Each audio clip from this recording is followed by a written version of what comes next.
Assalamualaikum and a very good afternoon, everyone. Welcome to another Let's Talk Fury episode. Today, we have a special guest, obviously. One of our fighters yang fight dekat Fury Redemption, known as Golden Shin, is a Malaysian Muay Thai fighter from Sabah, known dengan dia punya aggressive style, strong kicks and shin, and forward pressure. Dia obviously pernah represent Malaysia dekat pentas One Championship atau dekat One Friday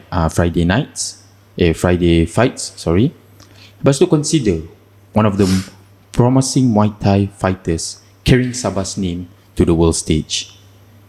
Let's give a warm welcome, everyone, to Rizwan Nur Syahmi. Okay, so Rizwan, how are you? Alhamdulillah, I feel good. Ngantuk sikit lah. Kenapa buat apa semalam? Pukul 6.30 kot. 6.30 apa? Jaga apa sampai 6.30? I also don't know. I was texting you pukul 6. I thought you macam tak bangun lagi ni kot. Tiba-tiba text lah. Reply. Benda siapa? So how are you, man, after the fight? Macam mana your studies? Macam mana, you know? Just After give the me fight, update. life's great. You know, been eating, makan and study lah. After the fight terus buat FYP. Yang lucunya after the fight tu kan, my FYP, my research zero progress. Oh, yo. Zero progress. And then tiba-tiba my friend call, my friend lah, Ipan, Wiritz, Ahad ni kena hantar FYP. Masa tu hari Jumaat rasa, Sabtu Ahad, ada 2 hari. 0%. Allah. Pop terus buat sampai siap. Aduh. Sempat. Time training camp tak buat pula? Tak sempat buat. Gitulah habit seorang. Habit lah. Nak macam mana? Every semester akan cakap, next semester aku buat awal. Tapi next semester akan buat awal. So next semester dah tak ada. Tak ada, sekarang dah tak ada dah. Dah last Tak ada last semester dah. So is it hard balancing, you know, studies and Uish, it's very hard lah. Before this, it's harder. It's hard, but now it's harder. Kenapa? I don't know. Maybe sebab expectation orang tu lagi high sekarang. Dulu orang nak kenal siapa kita. Okay. Means dulu when I masa SPM dulu kan. Okay. SPM, diploma. Orang nak tahu apa tu Muay Thai. Kan? Siapa kenal Jojo masa tu. But now, even though orang nak kenal you, but you represent Malaysia, people are gonna talk about you. If you lose and if you win, good lah if you lose. So now the expectation too high, so kita pun kena, you know, work harder lah, because siapa just suka kena cakap buruk kan. Betul. That's one thing lah. Wish, because That's why. sebab sekarang ni obviously you on your last semester. So lepas ni nak fikir nak bekerja as a full time something ke, atau you nak focus on your Muay Thai punya career? Wish, that's a hard question juga. That's banyak fikir pasal tu juga. Because you know Muay Thai sampai bila boleh kan, as a fighter, as a career, it's not, apa orang kata, it's not a good future sangat lah. Okay. Maybe it's good, but for how long? How long your body can carry to fight kan. So maybe after habis belajar ni, of course, you know, my father always said, ada rezeki jangan tolak. Because dulu actually about sukansi, I tolak dulu. But my father yang masa tu baru masuk diploma. Oh. So baru nak start first day class, offer datang. Wish. So cakap dengan bapak, nak pergi pak. Wish. Dia cakap, tiada, pergi. Siapa yang belikan kau laptop? Lepas tu dia suruh pergi. So dia bagi tahu, don't worry about, you know, rezeki. Just ada opportunity, grab it. So after study ni, maybe I want to focus both. I try to balance it, because there's so many fighter yang study I mean kerja and also Fight. training kan, also fight. So I tell you, kerja and fight like that lah. Datang mana your importance of education datang? Disebabkan your father pun sendiri cakap yang bila ada sukansi pun offer, dia suruh you took it. But then you sendiri cakap yang tak, aku tak nak, aku nak tolak lah sukansi punya offer ni. Datang daripada your family punya background ke, atau dari diri sendiri macam education number one? For me personally, there's always a mindset yang wish belajar ni penting. There's always that mindset dalam diri. But personally, it's not number one. It's not my number one, mindset. Tapi, Especially zaman sekarang kan. yeah, especially zaman sekarang. But my mom and my sister macam, my father pun push, but my mom yang masa habis diploma dulu tangguh 1 tahun. So tangguh 2 semester lah boleh cakap nak main Muay Thai dulu. So tangguh lah 1 year. And then around after 1 year macam tu belum sambung lagi. Then my mom said, bila sambung belajar?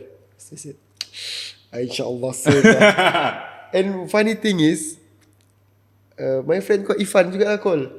Ritz, kau dah beli pin tak? Dia cakap, the last day untuk hari pendaftaran. Allah. Hari Jumaat. Memang time tu tak fikir pasal study langsung lah. Tak fikir. Lepas dia call terus pergi beli. Allah. Lepas tu syukur lah dapat jugalah. Alamak. So okay, let's take back Rizwan sebelum dia start Muay Thai, So macam mana how do you get start into Muay Thai? Were you focusing on your studies waktu tiba-tiba kena bully ke macam mana ke? No. Okay. Tak kena bully. Lucunya about starting Muay Thai ni, I've never been, into combat sport Okay. sebenarnya. But personally, I memang suka main bola. Siapa nak suka main bola? Tapi your face do like a footballer. Macam kalau betul. budak sekolah wakil bola ke macam Masa duduk MSN kan. Haikal, Haikal sprinter. Okay. Haikal Hanafi. Okay, kenal. Kami rapat juga dekat MSN. Mesti cakap, aku fikir kau budak bola tu bos. Sumpah dia cakap macam tu. Tak, because muka pun bukan macam fighter tu. Kan? So the thing about Muay Thai ni starts actually from my father. Okay. So when I was 12, dulu I selalu lepak dekat my father punya office. Habis sekolah je lepak sana. Dia kerja sebagai apa? Dia kerja immigration. Okay. So my father punya boss ni is my coach. Okay. But at that time bukan my coach lah kan. So at that time I always lepak sana, follow orang kerja, pergi makan. So ada satu masa tu main game, main laptop lah, komputer dengan my coach. Dia hebat main Tekken. Huish. Coach Maman. Tekken berapa? 5-4? Tekken, Street Fighter. Oh. Kat PC ke kat PC. Okay. PC, konsol dia, memang dia sapu rata. Okay. Coach Maman sapu rata. So dia pancing lah. Dia macam orang kata beli jiwa lah. Okay. Dia pancing main game, dia bawa makan di luar with my father and all. Sampai satu masa tu, dekat itu komputer dia. Dia tunjuk dekat komputer tu, tahu Muay Thai kan? Dia tunjuk orang sparring, training. Tapi I wasn't into it. You know? Tak pernah kenal lah Muay Thai sebelum ni? Tak pernah kenal. Okay. Lepas tu out of nowhere, my bapak hantar terus. Wih, Hantar dia pergi umur berapa Muay time Thai. tu? 12 nak masuk 13 yang start training only on weekends. Okay. I think Jumaat, Sabtu ke Sabtu Ahad. Memang hantar, setiap kali bapak hantar, bawa bola kat belakang. Habis dia training pukul 5.30, terus main bola tepi padang. Hai, tapi still nak main bola. Even though penat pun main bola. Still main bola. Budak-budak kan. Penat tu sekejap ya, lepas tu Ya. lagi kan. And one thing lagi, my father bagi masuk Muay Thai sebab cengeng kot. Dulu kuat nangis. Oh, manja lah. Dia tak manja. Dia macam mana, something triggers me kan. Dia macam, even marah kan, dia macam nak nangis. Macam budak-budak tu. Okay. Macam tu tahu tak? My personality macam tu dulu. Macam kalau orang gaduh ke apa, mesti nak macam Macam aku macam tu lah. Aduh. sebab anja juga lah. Anjir jugalah. Lepas tu cuba beritahu your first fight punya experience macam mana? My first fight was funny lah juga. Kenapa? So my first fight, I jumpa boxer. Okay. Tapi Muay Thai punya Tapi peraturan. dekat Muay Thai. Dia macam nak, transition. So dia ada experience fighting in boxing lah. So it was my first time. Kalau you tanya my coach Maman, I ask, before the fight tu, I ask maybe 1,000 question. Maman, kalau dia macam buat macam ni, aku buat macam mana? Yeah. Kalau dia tumbuk, aku mau buat macam mana? Coach Oman sampai sekarang cerita. Dia cakap, kau tanya macam-macam, dia cakap. Aku pun jawab saya lah untuk kasih puas hatimu, dia cakap. He was answering, just to Ya tak nak takut lah. nak bagi puas hati I. And then first fight tu funny because masa selalu kita touch glove dulu kan. So okay, touch glove, dia tak touch glove, dia shoot terus. Dia terus swing. Pop pop pop pop. Sumpah kalau video tu ada lagi macam kat pasar. Ui. Wah, I terajang dia.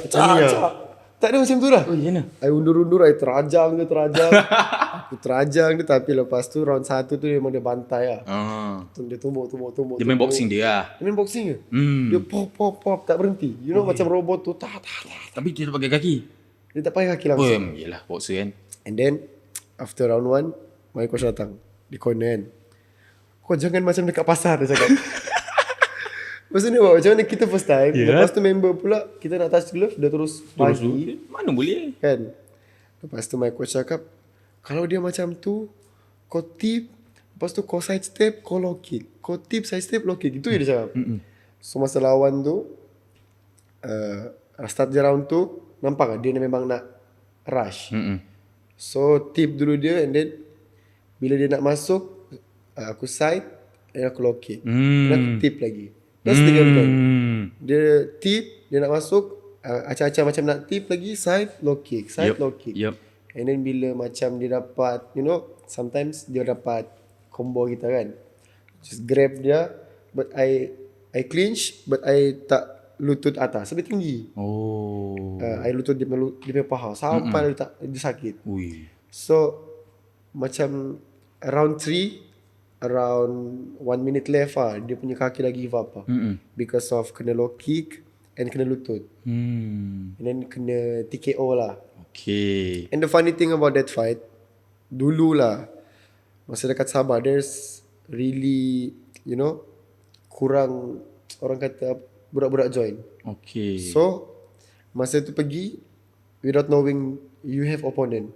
So pergi, timbang masa tu 32 rasa 32 kilo. Okay, ringan tu. And then okay lah, balik, belum ada opponent lagi. Tengok sampai tengok, macam tiada size ni. Then balik tidur, coach call malam. Ada seorang je opponent untuk Syami. Tapi dia punya berat 36 ke 37 around that. So it's for Sabah 4 punya kilos. memang tak ada Muay Thai culture ke macam Masa tu 2000, bayangkan lah 2014. Dari dulu Sabah Sarawak memang purely boxing ke atau macam sama-sama yang dulu tak meletup? Dua-dua tak. Maybe dua-dua Okay, tak. Around that time boxing tak tahu. Muay Thai memang belum. Okay. Tapi sekarang jangan cakap lah. Sekarang Banyak orang gila.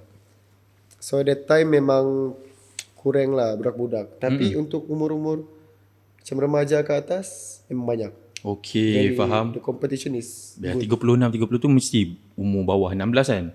ya, bawah Dengan weight 16. class tu Masa kan? tu baru 13 umur. Ringan lah. Baru 13 years old. So coach call, mau kan tak? Kita suruh training kan. Rugi awak tak fight. Fight. And then itulah the funny thing about that. Weight berbeza lah. Weight beza. And my first pro fight pun against him. Oh. It's like, Yelah faham lah. First amateur dengan dia, lepas tu second first fight pro pun first je. pro pun dengan dia sebab macam dia ada simpan beef lah. There's still ada video tu dekat Facebook. Dia memang nak set up fight with you ataupun tiba-tiba fight tu terjadi? Fight tu terjadi lah juga. Okay, faham. Kami jumpa a year later. Oh, so you turn pro 14? Yeah, 14. My first pro.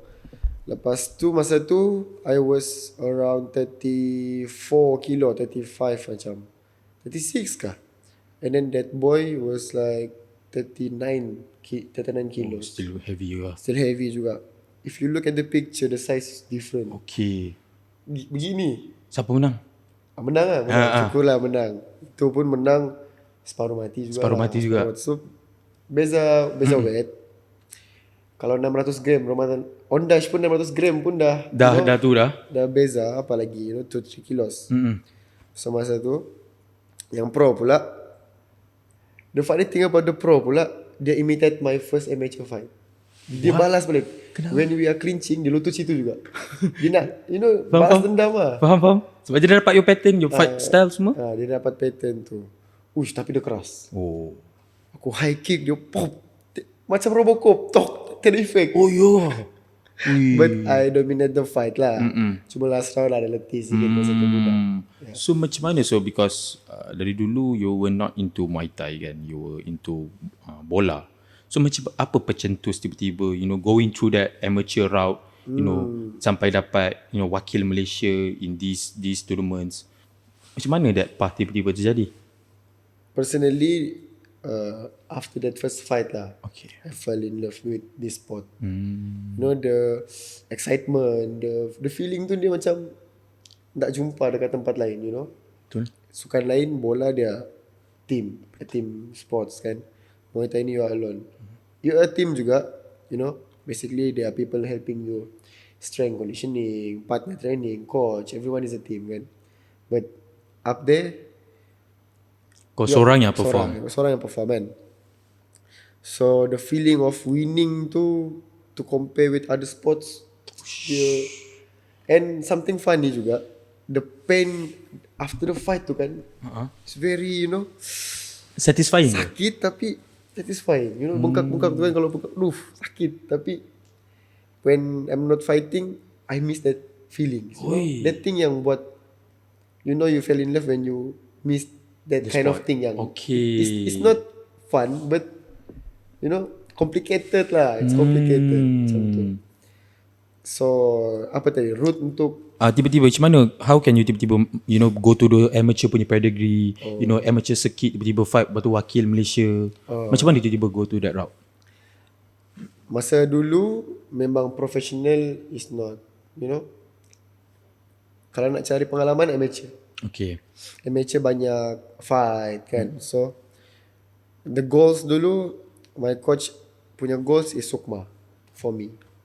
The journey untuk my fight. So first dia bawa daerah dulu. Daerah, and then slowly first lawan negeri bila ya? I think kebangsaan rasanya. Kebangsaan. Terus kebangsaan ke? Tak ingat pula. I think I pernah juga lawan orang luar. I think my first outside fight pro pula, bukan amateur. First jumpa negeri luar is pro. Kenapa? Sebab memang tak ada banyak sangat fight saya kat Sabah. Ke macam mana? Masa tu memang kurang lah. Kurang. A year maybe, kalau sekarang budak-budak boleh fight a year tu, amateur maybe fight 2-3 times kan. So compare, orang bilang, add up a year tu, orang boleh fight 10 times, 15 times because of there's so many competition. So masa tu memang kurang. Jadi masa tu ada opportunity. Masa tu 15 years old, main pro. But the thing about me is I'm very small. Masa tu lah. Masa tu okay. Masa tu I was 15. Ya, 15. Main pro. First pro dekat luar. Jumpa orang Melaka. Okay. He was 46 or 47. Alright. And I was 42. Nah, mau tak mau? Mampus. Lepas tu main 5 round pula. Alamak. Macam mana dalam muda, macam mana boleh main 5 round? Like memang Bekas muda tu lah boleh main. Oh ya ke? I don't know. The adrenaline, dia tak penat. Tapi fun juga. It was a very good experience. He was big. Experience wise, dia banyak. tolong I lost that fight, but I gained so many experience ya. before after that fight. So path untuk ke wakil Malaysia semua IFMA tu, I don't know. I tak pernah plan pun untuk wakil. Pernah terfikir Tercetus lah kat hati tu. terus menyimpikan juga lah nak main untuk Malaysia kan. But I never know there are IFMA. Never know that kind of organisation lah. Okay. So I just training. Then I fight kebangsaan. After kebangsaan tu yang my coach bagi tahu, keep on training. Ada IFMA youth. So masa tu lah 2000 berapa ni? performance 17 Okay, when I was 16. So my performance masa tu pun nak kata peak, dia tak peak, but I fought well lah. You were peaking. You were definitely I peaking. was definitely peaking. Masa tu I lost dekat kebangsaan, but I go to IFMA because of I lost with the champion of that category lah, and he joined IFMA before that. Alright. So there was potential. So after that fight, even though I lost, but from that loss ada benda yang kita ambil, something new, kan? So I went to IFMA with an experience baru, new skill baru, teknik baru, everything new lah. Many things that I learned. And I went there. First fight je jumpa Ukraine. Ukraine. Jumpa Ukraine, you know. The hell? First round of Ukraine dah. First round jumpa Ukraine. So kalau nak bagi tahu IFMA ni, dia punya orang kata big nation, big country punya fighter yang kuat. Yup. Obviously Thailand, Russia, Hmm. Turki pun boleh tahan. Betul. Turki, Australia. Basically everyone is crazy lah. Because you are representing your country, right? Ya, betul. So jumpa Ukraine tu saja pun is very tall. Masa jumpa Ukraine tu pun is very challenging lah. But I won that fight. I lost dekat semi-final. Okay. Dekat semi-final I lost. Podium lah. Podium. Still podium. Every IFMA I lost at semi-final. But fast forward, I went back again the year after. So your third time competing kat IFMA. Yep. Oh no. 2017 there's 2 time IFMA. Okay. There's IFMA Bangkok and IFMA Korea. Alright. Incheon ke Jincheon. So the second time I went there in Korea, I won gold. Final jumpa dengan Philippines. Philippines defeat the Thai at semi. So masa jumpa Philippines, dari situ pun I learn so many things lah. Masa jumpa Philippines tu, the journey untuk Korea ni pula, kami banyak training dekat masa tu, you know, Singa Malaya. Okay, tahu. Masa tu gym, masa tu Wassof, Inchat kecil lagi. Masa tu Hatim, abang-abang dia, Haisam, dorang yang banyak jadi. Dia punya coach lah, Cikgu Mail. Okay. Dorang yang ajar many clinch technique. Because Sabah are very, you know, we are very known well for our striking very good. But our clinching is to be compared with orang dekat Semenanjung masa tu memang ketinggalan jauh. Okay. So we went there to training our clinch. What's one of the reasons why? Kenapa Sabah time tu diorang punya clinching lebih elok berbanding dengan other, you know, negeri? Nak cakap macam mana ya? I also tak boleh cakap banyak. Maybe because of, you know, pendedahan tu kurang. Okay. Macam mana? Tournament pun kurang. So when benda sikit compare with benda yang banyak, kan, benda yang dekat sini, you know, Korang dapat banyak exposure lebih lah basically. exposure di sini lagi banyak. So Sabah memang masa tu ketinggalan. When ada satu gym yang boleh dominate clinching, memang gym ni akan dominate. Masa tu gym pun, you know, tak bersatu dia. There's, you know, Ada kami okay, faham. orang. So the knowledge pun is limited. We are not sharing to each other at that time because the competition Kecil kan? di situ je. So why you want to share Faham? your Weapons, your weapons, technique kan? semua. So after IFMA lah, we become friends, kan. Our coaches pun become, you know, closer.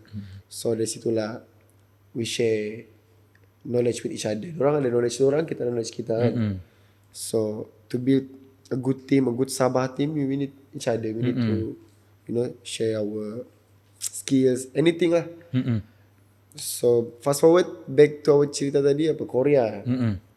I won gold against Philippines. Masa tu lebih kurang macam fight baru-baru ni juga.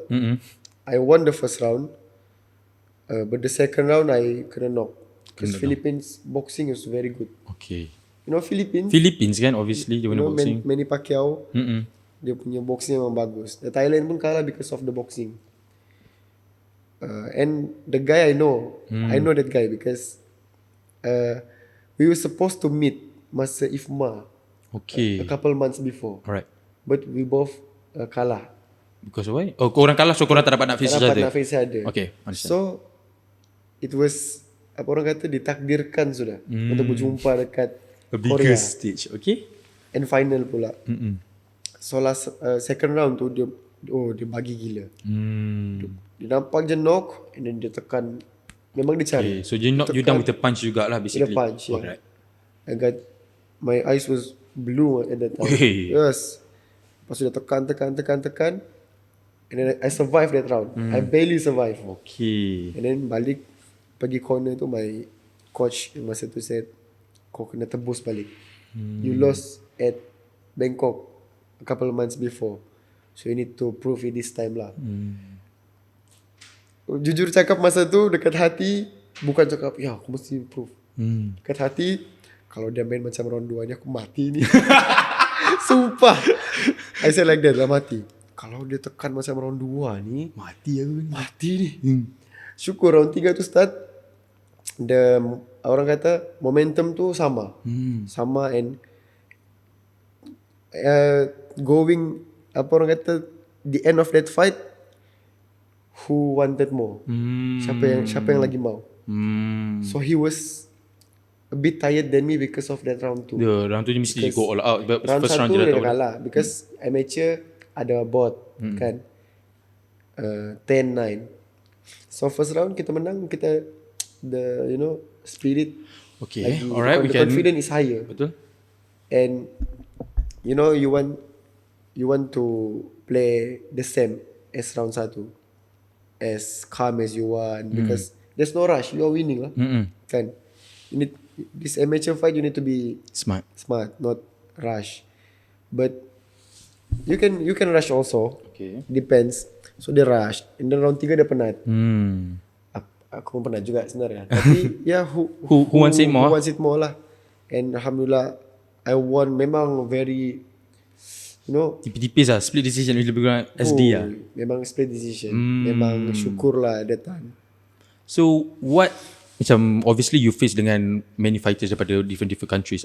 Okay, because of boxing, kalau kita dapat tahu macam Ukraine fighters, diorang ada style specifically macam ni. Kalau macam Russian fighters, diorang style macam ni. Muay Thai fighters, diorang style macam ni. Kalau dari segi Muay Thai juga, ada tak differentiate diorang punya styles? Memang ada. Masa dulu kan I fought with Ukraine and I fought with Philippines. And then 2018 I fought with Russia. Okay. I won against Russia. 3-0. 3-0. Total domination. And masa tu jujur sendiri cakap, tak expect menang because the Russian guy was very tough. He's definitely stronger, but not smarter lah. Okay. I won that fight with kicks lah, because he only won a punch and low kick. There's one thing about Russian, Ukrainian at the time lah, Kazakhstan, Turkey, dorang punya style of fighting is not Muay Thai sangat. Okay. Diorang macam mana tu? Dorang, what's the name of that Macam style lah orang kickboxing, K1, kata? Japanese. It's like K1. Okay. Orang kata, it's more about like macam Macam K1 kickboxing lah. punya style begitu ke? Kickboxing punya style. There's so many low kick and punches. The thing is, in amateur, you don't need to punch too many. Kan, you don't need to do too many combo pun actually. Kenapa? To prove, to judge, you win. Okay. Boleh juga. But if you throw so many and your opponent pun throw so many, judge akan cari that, one thing yang akan membezakan Okay. why you win. So, for my style, when I fight, I like to do something obvious. Alright. If you punch me 3 times but I block it, maybe satu kali kena, but I kick you and you terpusing, and it's clean. Something yang clean. Okay. Rather than you penatkan tenaga, kan, something yang clean. Bagi judges nampak clearly dah juga. Bagi nampak kepada judge, you score. That's the thing lah. So untuk Russian, dorang ni more kepada dorang K1 very punya unorthodox style. lah. Oh really? Unorthodox. They fight. Masa tu, you know, Muay Thai there's a pattern kan. Okay. Yang, you know, Sampai Thailand style lah. Thailand style, you know? yang kita semua familiar. Yes. Kita semua family. Dia ada dua. Either the Thailand style, you know, the calm style, the kicking ones, ataupun obviously lah the clinching one. Okay. Yang tak ada kerja memang nak lutut je lutut. Faham? The Thailand style obviously lah yang you said, macam there's Muay Mat, there's so many pattern kan. But you can see the fighting style lah, you know. Yep. There's not so many running around. Betul? But itulah the thing about Turkey, European lah. They like to hit and run. Oh. Northwest style. Do you think because influence of boxing, because boxing punya peraturan is hit and not get hit? Yeah, I think memang akan, you know, you cannot run from where you are from. So maybe there's a bit influence daripada boxing tu and kickboxing also, because dorang punya base at that time mestilah apa yang dorang lagi bagus kan. Means if you are Japanese, macam sampai sekarang pun Japanese, even they fight at one championship, there's still, you know, that Japanese punya style punya style, the culture, the calf kick, betul. you know, the karate Kita style. dapat differentiate lah. Macam kat one pun kita dapat differentiate macam Japanese punya striking, True. Malaysia punya striking. Betul. Siapa lagi yang kat one you think yang striking, negara mana yang top? Right now I think Japanese Kenapa? high is, you know, they are rank high up there lah. Diorang punya dedication ke, diorang punya techniques ke, apa yang membuat diorang too advance? You know? I think because before this Japanese memang sudah bagus. Even Roteng pun pernah kalah dengan Japanese guy ya? I tak ingat nama dia. Okay. That one particular guy lah.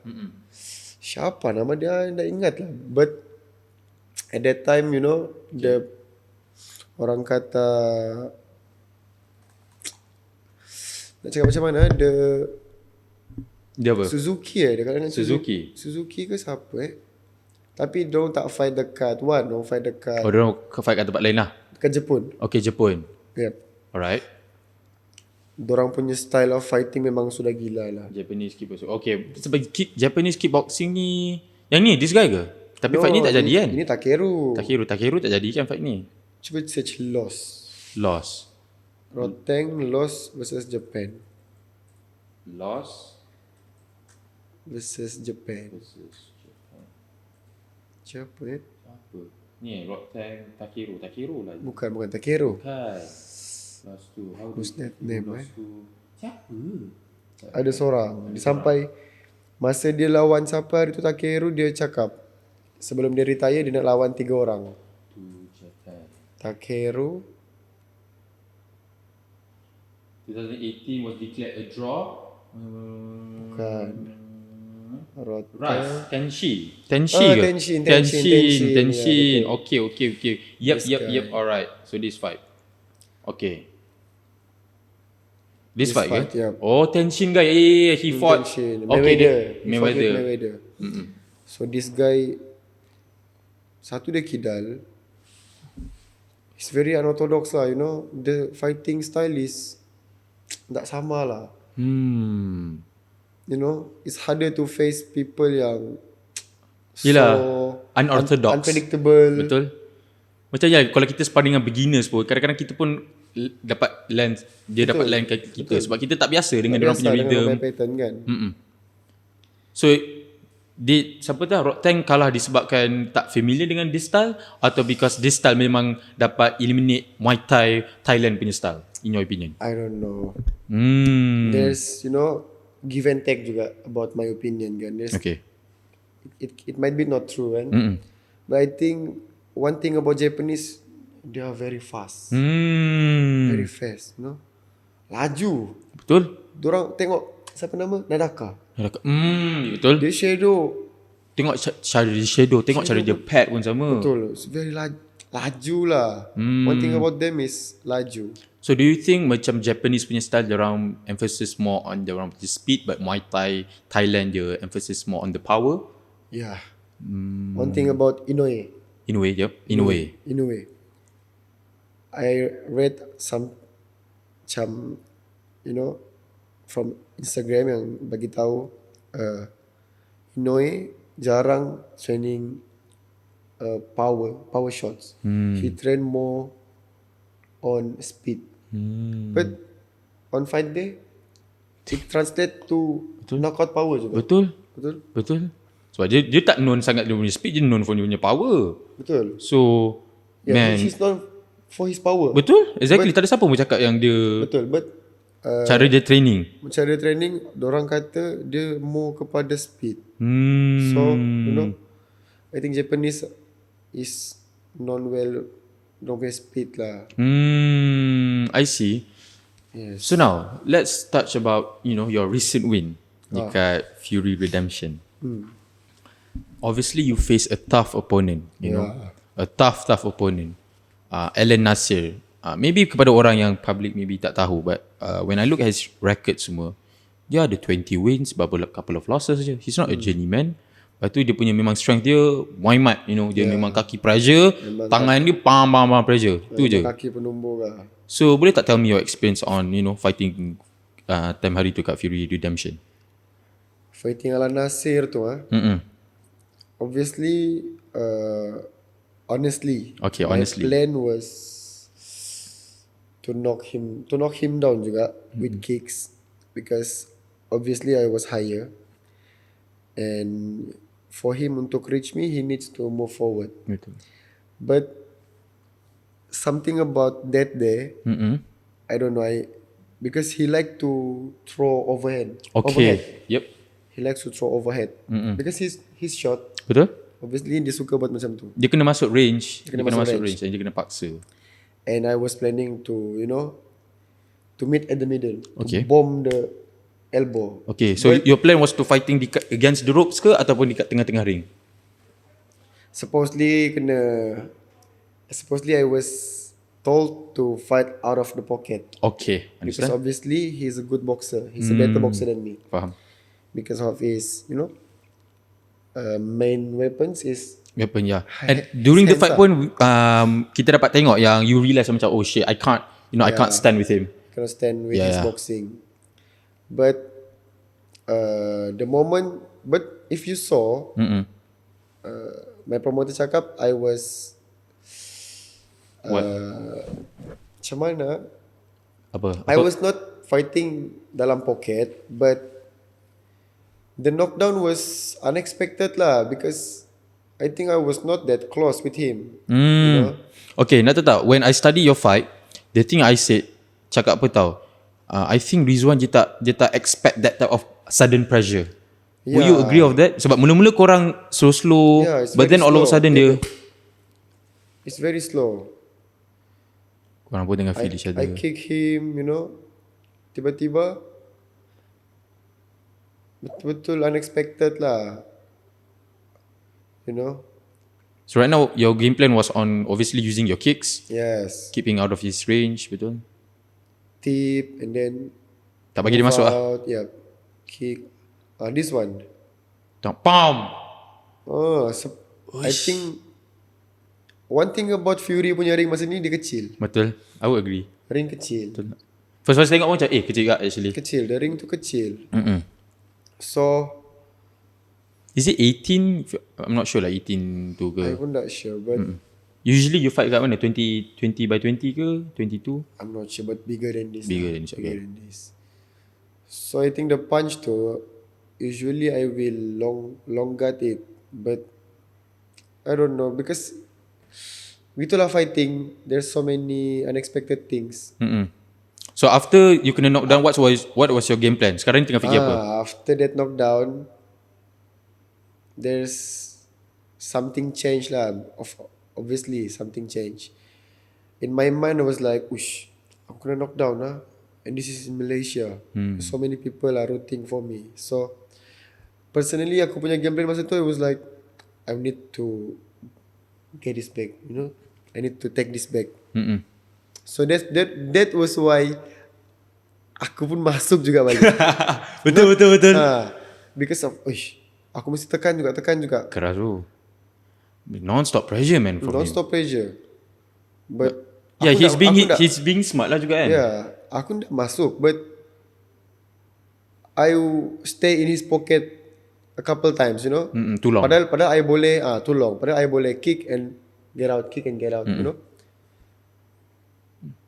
Maybe because of ego ke? Ada misalnya I ego think nak ego prove. juga lah. I think I can prove because I hit his, you know, I not hit. I eat his hit juga in this round, but I ndak jatuh like Tadi. the first hit lah kan.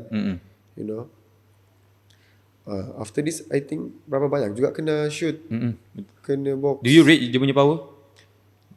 For the first one tu I read lah. After that? Nah. Okay lah. Okay. Can Ada power lah. ada confirm. Tu kena. Left hook. Tak jatuh ni pum ni kena lagi. Uish. Yeah. But because that one I saw the punch come, you know, the punch is coming. So, you know, obviously we are ready. Right now what Funny thing about tadi tu, I dah duduk tapi kerusi belum ada. Maksudnya I senyum lagi. So, masa tu corner cakap apa? Corner memang marah, Nurul marah. You see, cuba tengok balik. You know, Bang! I begini. Yeah, they went through your gut. Yeah. Look like pam. Damn. Yup, itu kat chin ku I would say. I think because of masa I training I selalu parry the jab. Okay. But at that time I tak mau parry, but I don't know. It wasn't instinct lah tu. instinct lah. I was Yeah, you were pulling back, you were putting your weight dekat back foot you. putting my weight at my back foot. Yeah. So if you know, it's a very good range to dia. Pang. Yeah. Dia pandai lah masuk range. Yeah. And then at that time I was trying to, you know, to stand on my guard. I couldn't. Oi. My head was just, you know, my body was pulled down, you know, like tak boleh mau berdiri. Macam there's gravity betul Yes, tu. the gravity tarik kita jatuh macam, and then nak silap, I think I was blank for like 2 seconds. Macam gelap kan, macam I don't remember. And then as soon as I dapat some momentum tu, I bangun, I shake it off. Yup, tu ada muka nampak macam like, you know, I'm ready to perform. Ready. And this round tu memang I ready to kick lah. Okay. I was ready to, you know, if you want a box, then I will kick you. Faham? Kick. Bam. Okay. Explain to me. Nampak tak? Dia tak, okay. I thought sepak kat muka tau. Tapi kat tangan Tangan. Okay, boleh tak explain to me as a casual, you know, Muay Thai fan, macam mana boleh sampai tahap macam tu, sampai dia boleh nampak tangan dia sampai boleh give up? I think it's not of that one particular kick. It was cumulative. Okay. Since round 1 pun dia tak block. Okay. He receive. Actually macam mana nak proper way to check punya kicks? I think The proper way macam mana actually? I think because of dia, I don't know juga, because usually when I block, I always, you know, tak terlalu dalam. Okay. Because if terlalu dalam you will hit here. Okay. Kan? But he pun also good because of you have your big muscle. But I always try to give Kat luar sikit. Okay. kat luar, sebab kalau macam ni pun, if the kick hits, it might, you know, Faham. it might hit your head. But if you buka keluar sikit, you know, Okay. it's more steady for me. Okay. I like that kind of block. Okay. So apa yang, okay, kat mana yang, you know, you land dekat bahagian tangan dia tu? Look at that. I think dekat sini rasa. situ. Because Uish. I think there's Yep. Look at that. You starting. dekat joint tu jugalah. Oh, so you were targeting that joint. You were targeting that joint ke macam mana? I was not targeting, I was kicking. Punya head lah. I just want to kick. I just want to kick. But I wish he's, try. Sampai to tangan stand dia. up. Tak boleh, tangan dia dislocate ke apa tu? Tak boleh gerak tu. I saw dia punya story, dia kata dislocate. Mas ada screenshot conversation dekat dia punya story, it was dislocated. But damn. Itulah juga. So now, malam ni baru aku tahu yang macam, okay, now why he is called the Golden Shin. So datang mananya actually the Golden Shin ni sebenarnya? Golden Shin tu datang daripada my coach Marwan. Basically if our team lah ada nama, basically memang datang daripada dia. Okay. So that Golden Shin comes from the first fight. First fight kan, you are fighting against a opponent yang sudah ada experience fighting. Betul. And to be honest, aku sendiri pun dah expect yang dia akan give up. When I kick his apa nama, Betis. Betis nama paha. Paha, sorry. Paha dia. When I kick. Because on masa first fight tu, first fight, so you stick with what you are told. So I kick, and then maybe because of that fight, my coach decided to call me Golden Shin because of how I can, buat dia give up. At that time, my opponent give up because of my kick. Maybe. Sebab different lah if you are memang tahu sudah you are good at kick, but at that time we don't know. We are still searching. Maybe kat situ lah datangnya Golden Golden Shin. Shin. So now, okay, lepas tu progressing to your amateur punya career, what would you describe your fighting style? Macam what are your expertise? Dari segi boxing ke? Kan orang cakap Muay mat ke, Muay apa ke? At first, maybe kick. I like to kick. But moving forward until sekarang, I consider myself as a female jugalah. Because of, yes, you have good kicks, but if you are facing opponent yang good kicks juga, then you cannot fight. Kalau kita bawa kereta laju, kita lawan dengan lori. Kalau kita langgar lori, kita kalah. Kalau kita lumba, kita menang. Betul. Kan? So I will consider maybe in the early stage of my career, Muay kick. Okay. Muay Thai lah silap. Muay kicker lah. But sampai sekarang there's so many changes. Sometimes if he's good at kicks and I cannot outscore him, I will clinch dengan dia sampai dia nak boleh. Clinch ni lah. Clinch ni. Dia nak apa-apa ya, blow, tangkap. When I face that kind of opponent pula, I will use many kind of tip and then move around. Female lah, basically female lah. There's no sticking to one kind of fighting. Maybe like, kau tahu Pet Bunchu? Tak. Pet Bunchu is siapa? Pech Morakot Pech Morakot is Pet Muncu je macam ni? PET PAT BOON I think. OON Pet Bun. CHU. Rapat ke semua? Rapat semua. Pet Bunchu. Chu. CHU. CHU. Pech Morakot I think. Pech Morakot pernah main one kan? If I'm not mistaken. Ada tak? Pet Bunci. PAT PET. PAT Bukan PA, PE. PET BOON N CHU. CHU. FA group ni atau nak record Atas tu. atas Cuma juga. Sure. Okay, this guy. One. Okay. Sekarang dia promoter one juga ni. Alright. So this guy basically dia lawan Senchai banyak kali sudah. At the early stage of his career, dia kalah dengan Senchai. But after that, dia menang. Because of, kalau tengok pun bosan. Senchai nak buat apa tak boleh. Dia Senchai nak kick, dia tangkap ke kick tu, dia acah step, dia tangkap dia lutut. Tu je lah sampai habis. Macam mana dia boleh involve sampai boleh kalahkan Senchai tu? Dia. Dorang dua ni dah macam they are fighting each other for too many times. Dah Faham. kenal lah.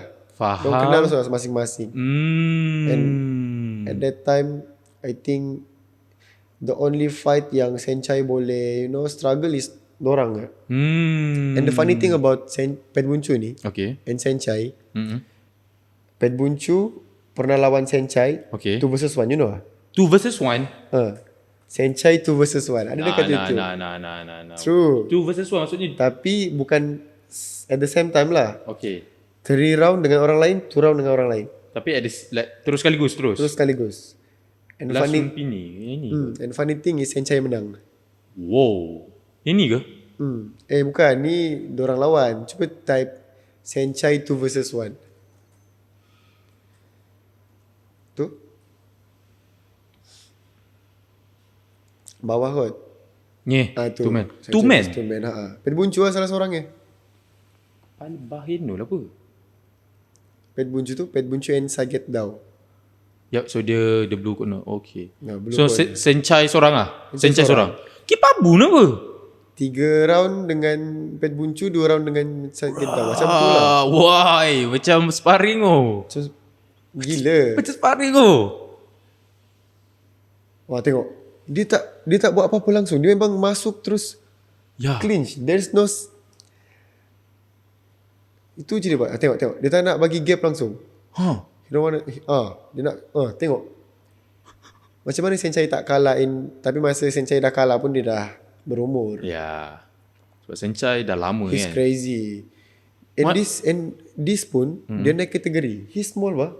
Oh, Senchai is small. ni berapa ni? I don't know, but Time ni diorang tak weight sama lah. weight sama lah. 4-5 rounds. Dia babu apa? 5 rounds. Tengok tu. 1 sampai 3 round Yup. dia jumpa Dia Pet jumpa. Bunchu. Yup. And then 4-5 dia jumpa Saget Dao tu. At One Lumpini 2009. Bro. 2009. Okay, Muay Thai fighters memang diorang fight that often ke? Itu memang culture diorang ke Muay Thai? Means Sebab kalau kita compare Muay Thai dengan boxing dari segi pro fight, diorang tak banyak tau. Macam tak often. So macam 1 year probably a prospect akan fight 4 kali pro. Tapi Muay Thai orang kalau boleh fight every month, every 2 months. Like why? susah je aku cakap. The thing is because of financial lah juga. Boxers yang lawan di sana dorang satu kali fight dorang boleh make money yang I think kalau besara pun dorang sudah boleh start a new company kan. But why you want to start a new company when you still can fight and gain Money. so much more kan. And Muay Thai pula masa zaman ni I don't know how much they made, but if they are trying to fight every month, that means they are struggling lah. Betul. Even Super Leg pun before one championship pun I think the purse is banyak, but kalau for 1 year you can generate, kalau untuk average kan bahagi 12 tu it's very 12 months tu it's very Tapi small. kat Malaysia ada juga kan yang macam is it your circle ke yang been activing macam your gym ada tak yang fight often juga, maybe 1 year diorang fight dalam 5-6 kali ada juga. So itu memang smaller boys lah, because they want to gain experience lah. Yeah. So bila older diorang tak nak fight often ke macam mana? Apa tu? Bila orang yang dia berumur, dia tak nak fight that often ke? I think it depends on apa yang dorang mau. Kalau dorang nak duit, mesti dorang nak fight often. If dorang have their own value, begitulah boxing. They have their own value. Macam, and politik dorang pun I tak boleh masuk banyak cakap lah kan. Faham. Kita pun tahu it's the first level. It's the first level. Untuk jadi satu fight tu, there's so many Obstacles. Like contoh Garcia and Teng tu saja. Okay. Ada rehydration clause lah kan. But in the end of the day, untuk generate money yang gila of that fight juga kan. So compare dengan Muay Thai, we don't have that, Even you want to fight at one championship pun, untuk gain that so many money pun, you need to go through hell. Hell lah orang kata kan. 100, you are facing orang yang sudah lawan 100 kali kan? With small glove pula kan. I think boxing, Muay Thai punya path is not easier, but it's clear. There's no such thing like macam political issues yang boleh kau kena radiation clause lah, apalah. There's one category dia this champion, WBA or tak tahulah, I don't know too much. Muay Thai there's only one champion. Very apa orang kata, clear lah, there's no ini champion WBC and ini champion apa macam Ada boxing banyak lah, belts saja. So many kan? belts. Yeah, betul, exactly. But I think a part of that pun actually is business kan? So boxing is a more, nak kata business, diorang make money, Berduit lah basically. basically. So talk to me your journey about fighting dekat One. Macam mana did you get the offer untuk fight dekat One? Actually because of my record masa tu. My record was going very good. So after that I was offered. You were fighting dekat Thailand ke time tu? Yeah, Thailand, only Thailand. Okay. So I was knocking people from Thailand juga at that time.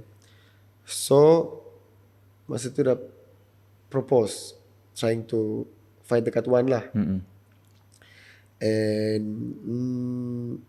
I was hoping to fight against Thailand. But maybe orang yang baru satu kali fight ke dekat One ataupun debutant juga. And then dorang bagi profile, list of profile lah. And there's only crazy people in there. Bro, your first fight lawan dengan Japanese guy. And then dorang bagi tahu ada seorang. And then I saw the record and the fights. I said this orang ni pun gila juga. There's no fighter yang biasa dekat dalam sana. There's only crazy people. Tapi sebab dah level kat One kan, Yes, it's because understandable. Because there's level lah kan. And then I said we give it a go lah. And the thing about him is at that fight, before that he likes to cari headhunter. He's a headhunter. Okay. He like to box, he like to punch people dekat muka. But at that time rupanya dia have another game plan. He want to throw to the body. And I betul-betul expect that his plan lah basically. Sebab dia memang dia knock you down with a body shot, Yeah, clean. body shot is very Tapi you were still trying to defend tau masalahnya, tapi they still got through macam tu. Yes, because of experience wise juga. And hari tu kita pun ada sembang pasal One punya ni. Basically it's like a whole different sport. Oh, basically it's a whole different sport. You see sekejap lah, Zahran. He is a fighter yang dekat Malaysia he's crazy. His record before One tu win KO. No one can beat him. Dia dah 2 years kan masa tu training kat Malaysia kan time tu. think. Okay. So masa pergi One tu yang baru-baru ni, I am his corner juga. I am at his corner. Masa fight tu I was hoping it will be a close fight lah. But it will be a close fight, but one sudden hit yang you don't expect change the whole game. Betul. Siapa tahu that one punch patah terus. Dislocate gila. Dislocate ke patah? Patah. Patah. Bukan dislocate, patah terus. Damn. And then dia jatuh, and saya dengan abang Ida lah tengok dia dah macam ni dah. Tapi I don't think he know yang patah, because adrenaline kot. He stood up and then sebelah lagi patah. So basically it's Dua belah. dua belah patah. Alamak. Basically shout out to Zahran lah. Respect for competing in a stage yang Yeah. first fight dia pun jumpa Lembetco punya students. Lepas tu budak tu pun actually Nuro sudah try to negotiate untuk fight at 50 52 I think. Mm-mm. But that boy only won 54 or 53. So basically that boy is bigger than Zaharan lah. So much bigger. Because yeah. Yeah. Because end of this is a different sport, like you said. Different sport. The way I think because people maybe pandang yang one ni je macam Muay. I think it is Muay. End of the day, it is Muay. Tetapi dah macam involved to a different thing. Yeah, that's why Chatri sekarang tak bagi bonus like dulu kan. Dulu siapa KO bonus, siapa bagi KO bonus. But now they look at how you fight tadi. If you only brawl, then there's no something special about that kan. But if you show elements of Muay Thai, baru ada a bonus because of it is getting semakin jauh daripada the art of Muay Thai. Faham? Sebab sekarang ni orang nak kejar engagement, orang nak kejar numbers. I mean it works, but like you said lah, jangan menjauh daripada Muay Thai, betul tak? The thing is, only fighter yang fight dekat one Friday night lawan macam tu. But if you look at Superbond, Tawan Chai, even though dorang pakai small gloves pun, dorang still fight Muay Thai. Muay Thai. There's still art. But orang yang pergi one Friday night, dorang maybe they want to gain that contract. Faster kan. So they want that X factor. But I think that's not the way lah juga. There's need. Could you share your experience training, preparing for one punya ni? It's very hard juga lah because masa tu I think I fought at April tak silap. April, yep, betul, true April. Masa tu I training puasa masa tu. Puasa raya. Yep, puasa raya. Rizwan tu April 17 if I'm not mistaken. Yeah. April. Ya betul, April 18. April 18. Yep. So masa tu I train 2 times a day. The preparation was, I think I was very fit that time. I train petang tu, and then petang was not so long punya training. Basically petang pukul 4-5 macam tu sampai buka puasa. And then I go back home, makan, buka puasa. And then I try to rest. And then I start pukul 12 sampai pukul 4. And then I sahur and then I tidur. That's the cycle towards going this one Friday night fight. Shout out to my adik, my friends juga masa tu. Dorang yang teman me training every night tu. Training at Yelah, night dah lah baru buka. because if I train pagi and petang, how you want to You cannot. Sebab kalau you training pagi, nanti petang punya training session you akan exhausted gila. burn out memang Betul. akan exhausted. Lagipun selalu training kalau time puasa pun memang time malam pun kan. Jarang lah. Time petang tu pun Petang tu pun you try to jogging. paling dekat dengan buka puasa tu ya. Betul. You know, Sebab habis je training boleh terus makan. terus makan kan. So it was hard lah, it was hard. But my friends, my team semua pun tolong training waktu malam.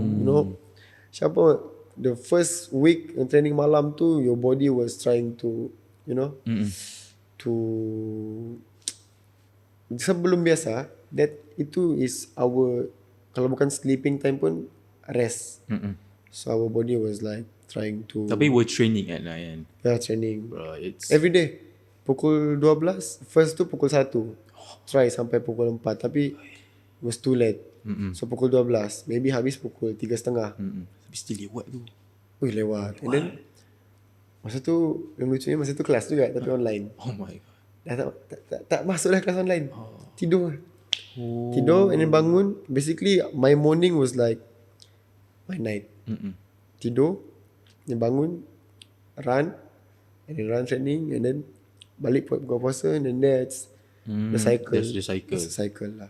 So after this fight, you took a break kan, obviously. Yes. Lepas tu after this fight, then you terus fight kat Fury. What were you doing? Were you macam contemplating yourself macam, could I do this? Atau macam disebabkan this loss ke macam mana? Atau you were focusing on your studies that time? Obviously not lah. I never doubt myself you know, there's always doubt in life, but I never gave up. I never give up.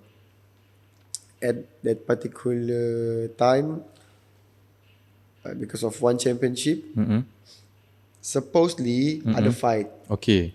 ada fight before that, before Fury. Alright. But because of time punya factor, shot, you know, tak sempat, I couldn't make it. Okay. Masa tu patutnya fight kat Thailand. Supposedly fight dekat Thailand. Alright. Supposedly kalau bukan one, Raja Ramdan. Okay. Antara dua ni. But study punya factor juga.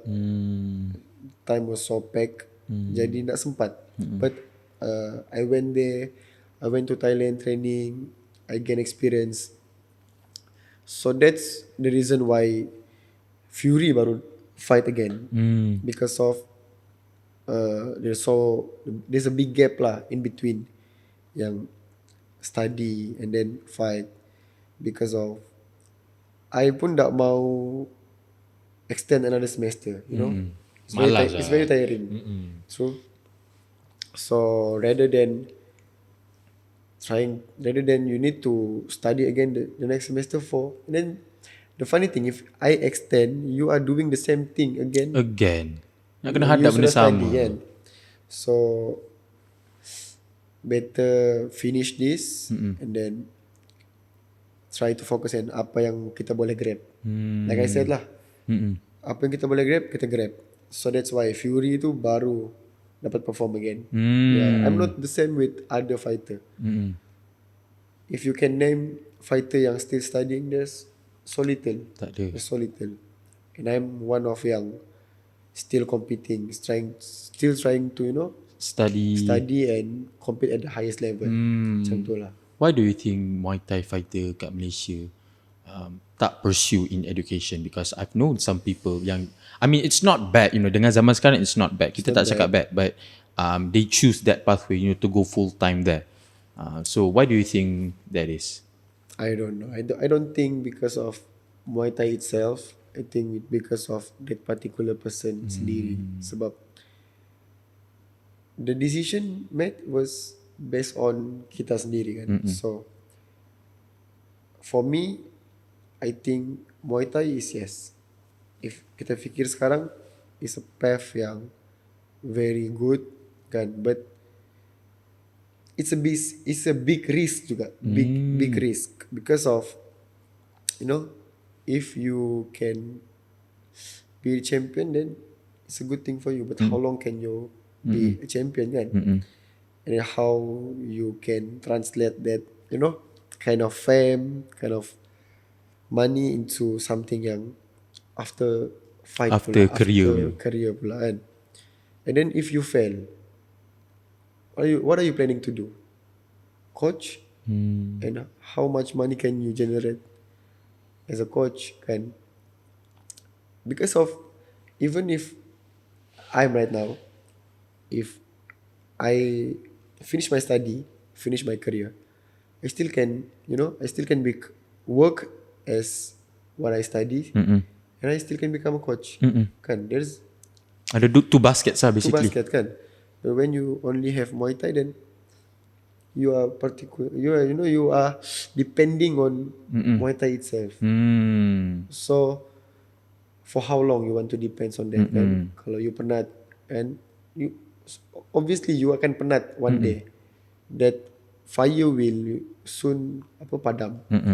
So but the love will not go lah. The love is still there, but if you are thinking about life, career kan, there's so many things to consider lah. Betul, faham, understand. I think they should look beyond the fighting scene itself. I think Maybe for orang yang sudah berumur, it depends on them, but for younger kids lah kan, study and Muay Thai should be, you know, should be 50-50. Even not 50-50, balance lah. Try to balance it sebaik mungkin, because who knows, you are a great fighter, but and then you accident motor ke apa ke kan, something yang you don't expect, and then what you want to do in life when you cannot compete anymore. Maybe you can coach, but you know, it's so many things to consider. Like, you want a happy life, kan? You want things to buy. You know, you have your Your needs kan. needs, kan? Your wants.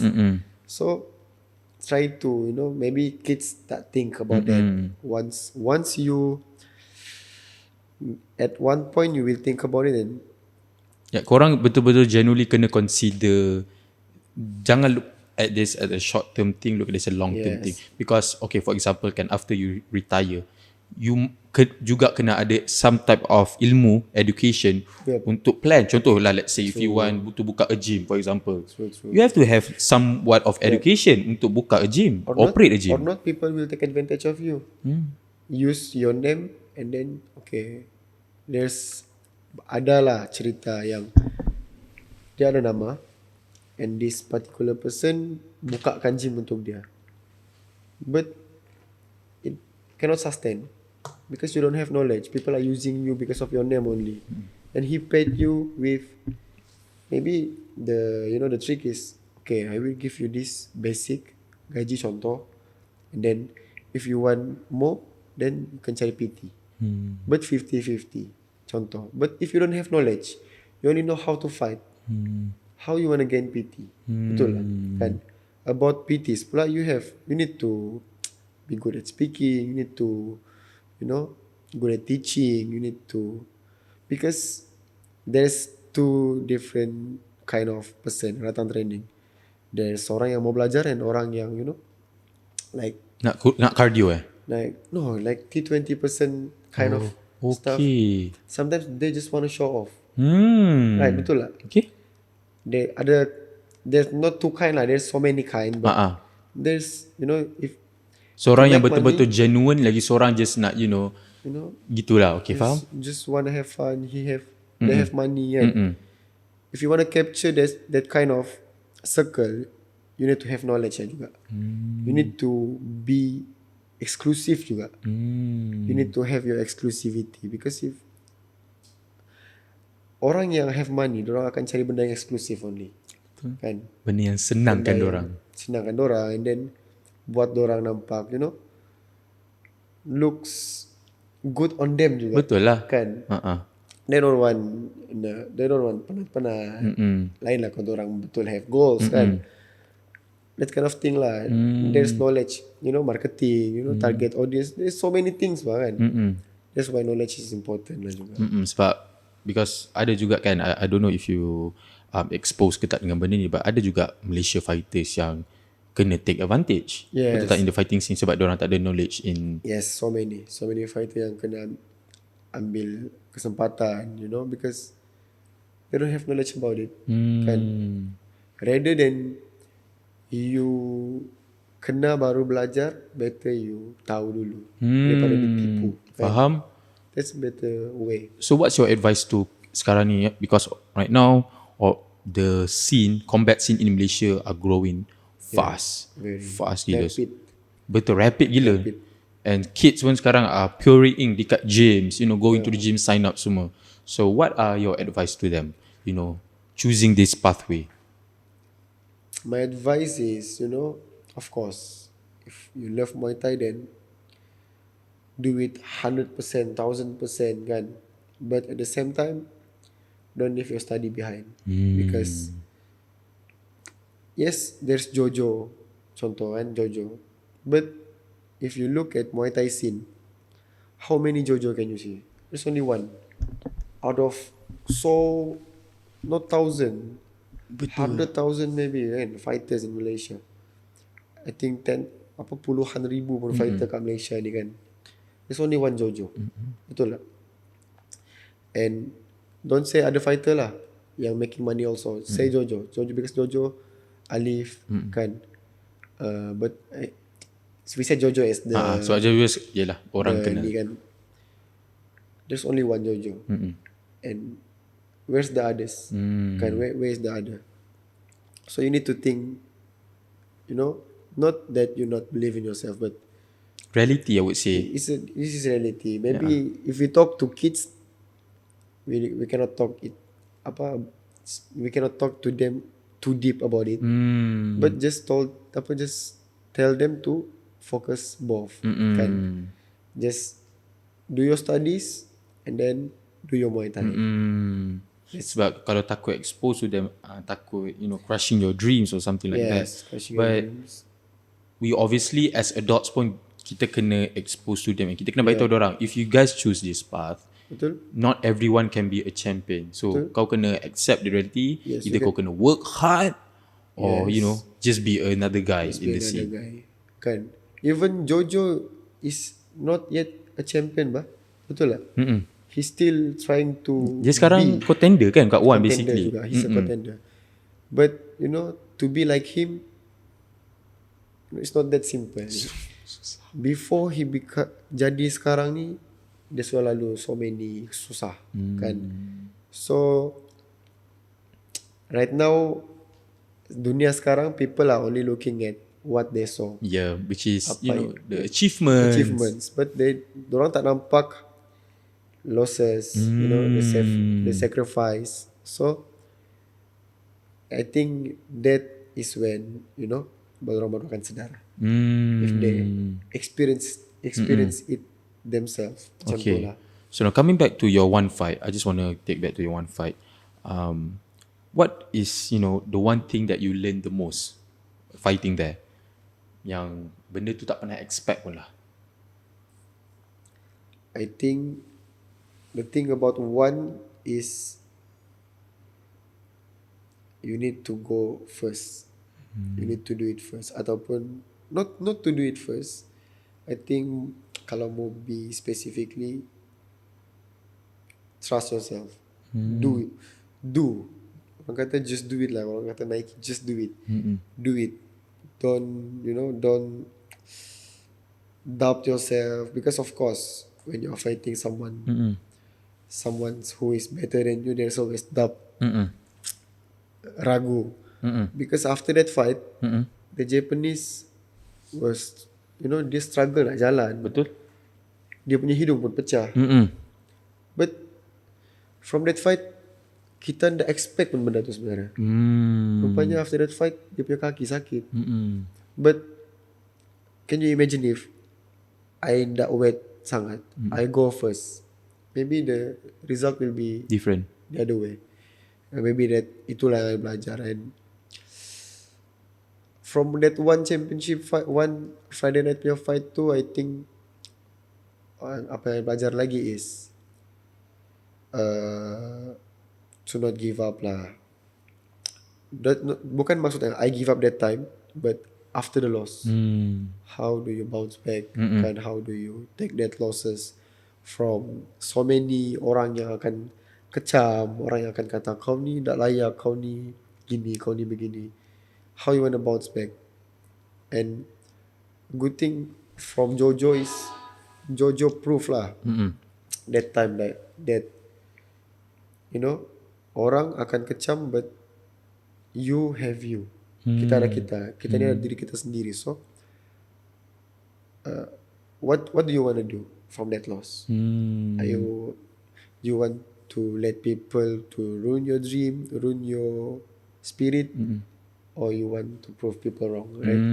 Basically, don't let media social ni jadi a place for you untuk biar it's not your happy place. That's not your happy place. There's just a place. There's just media social. Media social actually, it's not your world. It's not macam kalau orang kecam pun. Betul. That is not your world. Don't believe what media social are saying to you. Basically, one thing.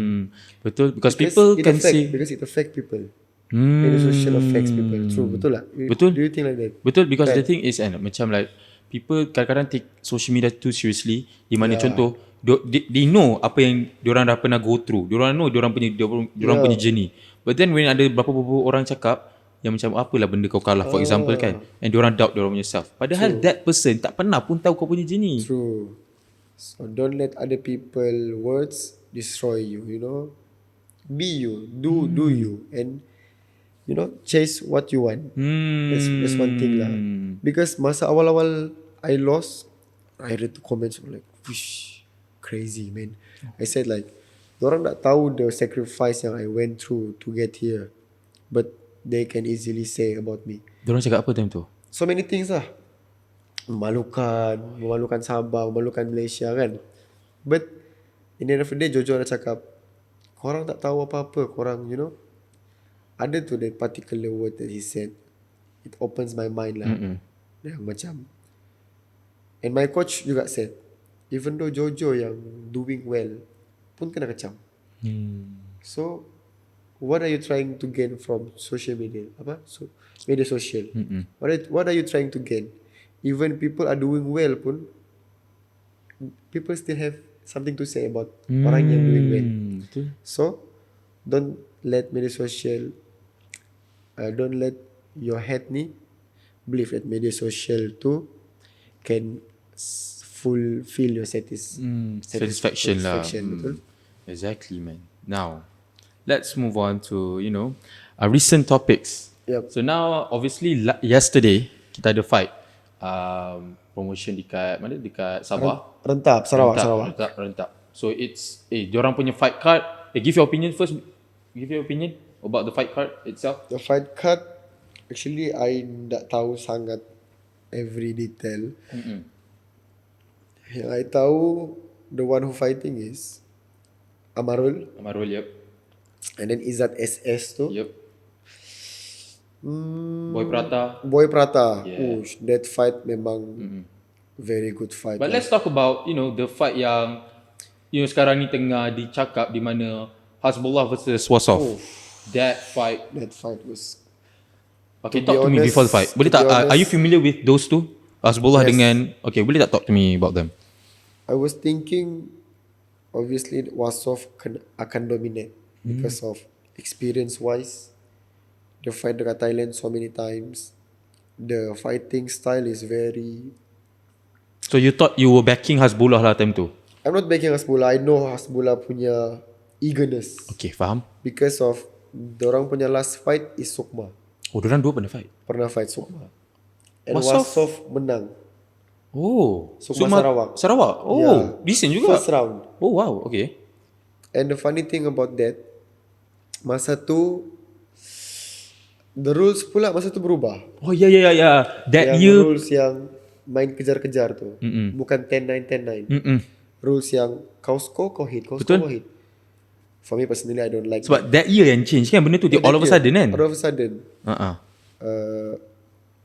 Okay, can you tell me the benefits of that rule and the disadvantage of that rule? That ruling system? I think untuk rules tu, I think because of Muay Thai tengah cari the best way of scoring points untuk dorang compete dengan Olympics. To convince the Olympic that, ada team Muay Thai macam tu ke? Bukan. To convince the Olympic that this thing is, bukan didominate oleh Thailand sendiri. Everyone can, because how can you declare that is 10-9? Faham. That's the thing. Okay. How can you declare this is 10-9? Because it's a very subjective sport end of the day. So, that's why dorang try and error. To convince I think tak silap, my coach said. So, tell me about Wassoff. Wassoff, Nurul sendiri cakap, if you can name a female fighter yang very great in Malaysia, Wassoff is one of the great. He's young kan? Female, yep. He's very technical. Very technical. You see potential when crazy. Crazy. SEA Games gold medalist. Yep, exactly kan. Baru je. 21. Okay, I see. And I think Hasbullah pula ni is like his kryptonite, I think. If Kenapa? Wassoff is Superman, then Hasbullah is dia punya kryptonite. Kenapa? Because of, I'm not saying that Diorang punya styles ke macam mana? maybe the clash of styles. Okay. Can you describe Hasbullah's style for me? Hasbullah, basically I think he's eager lah. He wants to move forward. Pressure. Why I said that, kenapa Hasbullah ni kryptonite Wassoff, sebab Sukma punya fight tu, I watched that fight. It's very tight. Wassoff susah nak menang masa tu. Hmm. But moving forward untuk sekarang, Wassoff punya pengalaman is gila. Gila. So if you look at this fight, Okay. Wassoff clearly dominate. Mm-mm. Hasbullah koyak Jom round kita 2 tengok. je. Jom kita tengok dulu. Let's see. Look at that long guard. You look at that kick. Okay, let me. You know. Damn, he's so technical. Let me Oh, back he's it up. very Let me technical. back it up. Whoop. Yep. Very calm. Mm. Because 5 round now. You look at that. Look at that those kick though.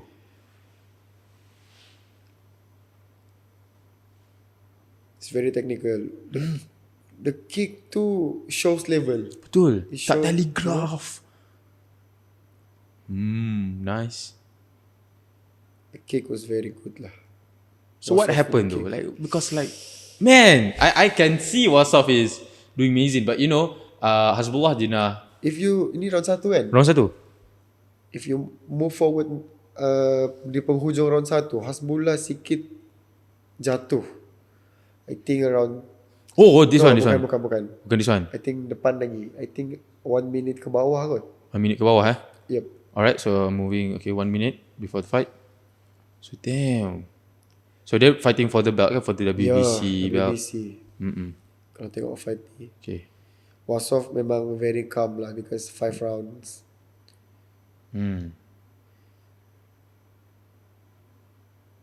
It's very Style dia very Muay Thai. Uish. Macam Muay Thai yeah, style. very memang Muay Thai lah. Mm-mm. Tip, Constant. there's so many tip and fake. You know? He keep you guessing. Look, memang bagus lah. Bagus. I think di penghujung fight tu nak silap. Tapi round 2 KO kan. But damn. Yeah, round That 2 constant tips, constant. Yup. tu? Ui. Tu. I think kena Kat high kick kat tak temple silap. kan. Cuba tengok balik. Tum. Pump. Hasbullah that was stunned for a while bah. Tapi because of tak tahulah, susah pun cakap. Damn. Okay. Now kita tengok round apa dah? Round 2. Number 2. Round 2 yang knockout. But the way Hasbullah, tak sangka. It looks so unreal. Push. It looks so unreal because yang kena tu Wassoff. Yang kena ni is not someone yang biasa-biasa. We are talking about Wassoff. Okay. Kan? Tengok tu. Yeah man. Hasbullah, you can see Hasbullah struggling. Betul, nak masuk dalam range susah. Dia struggle nak masuk dalam dia punya range. Look at that. Because constant tips, constant kicks. Constant tip. Tengok. Betul. He's Range struggling. management dia. Kena tip. Damn. So many feint.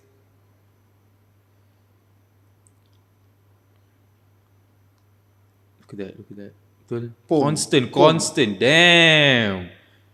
Hasbullah mau get in range tu pun apa tu Susah. masuk pocket tu. Tengok. Tak boleh. Dengan makan dengan jab. Makan jab, kena kick, kena tip.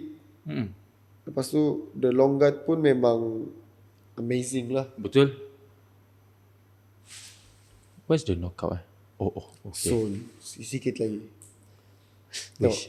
Dapat.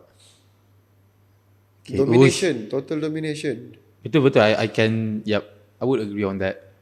Basically, Wassoff sekarang tengah outclass and outpoint Hasbullah. Yeah. Showing class lah. Betul. Right now, Hasbullah is showing aggression. Dekat sini you see. Kena jab, high kick. Palm, jab, elbow. Boom. Pecah tak silap. Tu. Damn. But Look at that. Stay calm. Dia tak rush into ring tu. tak rush. Dia But macam, just 30 second after you dominate the fight, I think 30 second, 40 second tak silap. Plus less lah kan, plus minus. Ni Boom. Gila. Dia sendiri pun tak percaya. Tengok. Ya, You can see. Dia sendiri pun tak percaya. Oh my days. Like, let's see it. No, I'm sorry. You can see Hasbullah dah berdarah dah. Yep. Bam! Oh! Man, like you said lah, Looks so unreal. one punch could change the fight. Exactly. That punch changed the fight. Yeah. Man, oh man. That fight changed the fight, bah. So what's next for Hasbullah, do you think? I don't know. I don't know. You don't know? I saw that Tawan Min bagi api-api juga kat TikTok. Oh, wow. Dia post belt. Because Tawan Min kan kalah dengan Hasbullah. Yep. Oh, yang sebelum fight. Okay, I know. Dekat Kelantan tak silap. Betul? Okay. And then there's rumors about that fight lah yang cakap it should be the way the other way, but I don't know. Nak tengok fight tu. And Tawan Min post dekat TikTok tu dia punya belt tapi dia cakap nak rasa WBC juga. Bila Kan? ni? Baru je? Baru nampak semalam. Dia fight semalam. semalam tu. Oh my days. Okay. Tawan Min post dekat TikTok. Okay. Amin post dekat TikTok. Yeah. So I think That fight will be great. if Hasbullah nak fight, of course he wants to prove that. No? Do you think that fight macam mana kalau that fight were to happen? I don't know. Okay, after you watch Tak tengok Tawan Min, tak tengok? tengok the fight of Tawan Min dengan Hasbullah. Tawan Min dengan Apple hari tu ya. Yep. Okay, what's your opinion on that fight? I don't know. I think Apple is bigger guy lah. Ya betul. Dia Kan betul juga. Apple is a bigger guy. Apple selalu compete 54, right? And then Dia at that 53 ni. time, 53 masa tu. 53. Tapi dia cakap dia 55, 50 macam tu dia main. Kan. So susah nak cakap lah juga. Mana tadi? That's fighting punya, you know. Juara benda tu. Okay, so kalau dia dapat fight dekat, you know, for example, would you like that fight to happen dekat Fury? Sebab diorang obviously, I mean TM dah pernah fight dekat Fury hari tu. He lost. Obviously he lost lah. Tapi he lost like, you know, get kick dekat sini nerve. Ni ke? This one kan? Fight diorang tu. Ni Nak try. Oh. Ni nak try WBC. Boleh tak? Rasanya dia ada post lepas ni dalam video ni juga ke Dia tak? tak ada. Dia delete kot. Dia delete. Dia delete. I think dia delete rasanya. Oh. Tapi ni diorang fight tu kan? Tu tapi the caption itself speaks. Betul tak? Nak try WBC boleh tak? Kan. If that fight were to happen, If that fight happen at Fury, it will be orang kata a boost for Tawan Min lah. siapa yang akan menang kalau that fight happen? I don't know because Tawan Min pun is a technical fighter. Oh really? Tawan Min look masa dia jumpa Apple baru-baru ni very technical. For me Apple is just trying to pressure and Okay. the pressure jadilah. The low kick was crazy lah. So you familiar with Amin? You familiar dengan dia punya? Not so much lah. Not so much lah. Not so much. So if they fight, I couldn't say much lah. Now, after your fight, obviously you call out seseorang. Yeah. Aboy. Okay, Aboy. Okay, talk to me. Kenapa? Okay, obviously you cakap yang you want to call out, you want to fight with Aboy because Aboy the beat dengan Izzat Zaki. So okay, before we get into that, what's your opinion about that fight? Izzat Zaki lawan dengan Aboy. Adakah keputusan tu layak atau you know, talk to me. Susah mau cakap because kick striking, we don't know the rules kan. Ada round tambahan, you know. Ada dengar orang cakap low kick tak score point. I don't know the Okay, the rules set the exact point. rules kan. Which one is because low kick pun point juga actually, but I don't know kick striking punya rules macam mana. But for me round 1 clear win. Round 2 and round 3 is mau cakap 50-50 pun tak juga, but Izzat banyak pukul. Round 1 obviously lah for me Izzat win. Round 2 Izzat banyak shows hit yang different from Aboy lah. Aboy are sticking to his game plan. Low kick and tip because dia tinggi. Tapi untuk keputusan tu I cannot say much because you know who am I to speak juga kan. Because But obviously for my heart nak Izzat Zaki menang lah. Memang I Izzat would say Izzat Zaki menang 100%.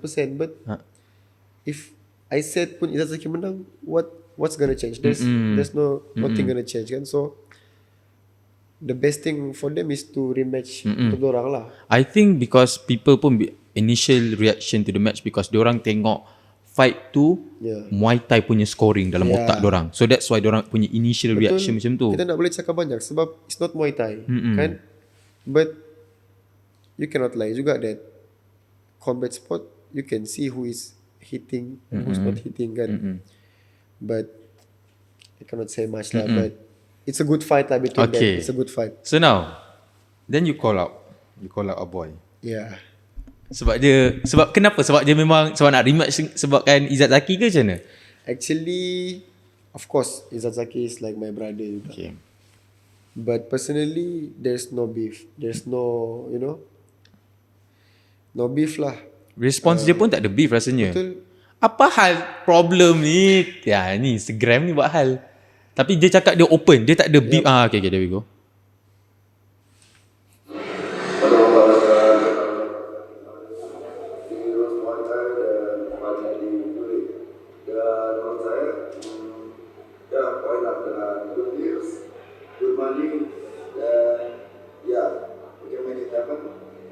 Nothing personal, sekali lagi. Tapi jika ini benar-benar organisasi, saya rasa ini bisa menjadi baik dulu untuk saya. So, Bariswan, I see you soon. Let's go. So apa dia said. Personally, there's no such thing yang I take it personal. True, Izzat is my brother, but of course dia mesti nak avenge it himself. Kan? For me, personally, by saying I want to avenge Abang Izzat is, you know, trying to hype the fight, the fight, the scenes, trying to make it, you know, more hype lah. Yeah. Personally, me dengan Aboy pun there's no particular beef. Aboy pun is a very humble person juga, kan, very good guy. But personally, I think me and Aboy fighting will be a good show for everyone. That's what I think personally. Because okay, what if that fight were to happen? Macam mana? How would you beat him? How would I beat him? Yep. Personally, Aboy pun a fighter yang a technical fighter. Yep. He's a technical Kalau fighter. kita tengok dia punya video training semua, dia pun bagus juga actually. Yeah, they're very technical. So fighting him, I think it will be a clash of, you know, trying to. Dia tinggi. Tapi dia tinggi more in person, I would say. I think dia tinggi lagi sikit kot. Kan? I think it's higher a bit. So they're very technical. So would you say it's an easy fight for you ke, atau you macam okay? No, there's no easy fight in fighting. For me, you cannot think it that way. So fighting Aboy ni, of course, it's the same like semua orang. There will be struggle, but yeah, we'll see. I think I will try to fight. Tak boleh cakap sekarang because of course I will try to use my kick because I love to kick. But if it doesn't work, then masa fight tu I will try to sort things out lah. You know? Do you have any message? Okay, pandang that camera. Just give a simple message lah to Aboy, you know. You know. I personally love for you to make it happen. Not because of I have beef for you, but like what you said, bagus untuk kamu and bagus juga untuk saya. Bagus, so di akhirnya bagus untuk kita berdua, di mana kita boleh bagi a great show untuk semua orang tengok, and you know, give a good show to everyone, and also yeah, gain new things. And if you can make it happen, then I think it will be a very great fight for us. Fury Championship 2 ke maybe? Yeah, maybe Fury Championship 2 kan.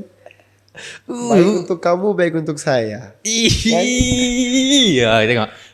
Aku dah jadi promoter tau. So korang kena ni Alright, so now okay, let's talk about something that you mentioned earlier about exposure. Macam Malaysian, dulu Malaysian punya Muay Thai scene, exposure dorang.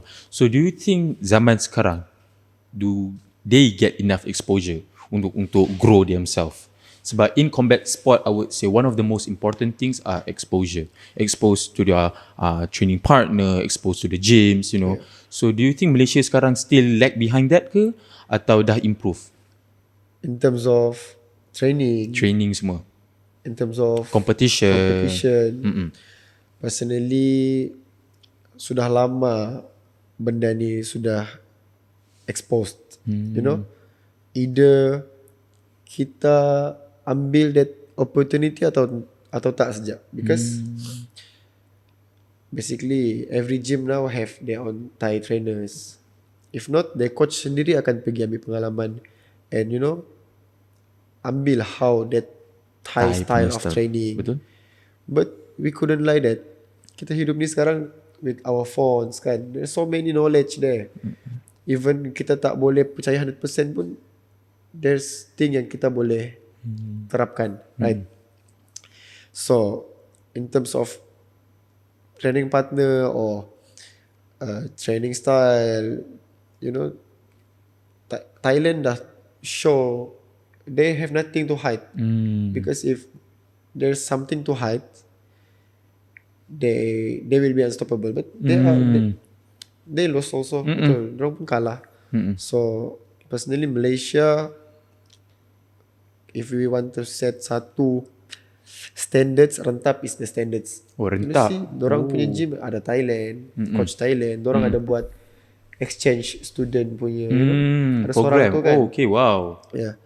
So dari situ they gain so many things. Fighter dorang pun, excuse me, dia punya fighter pun compete dekat Thai banyak, high level kan. semua.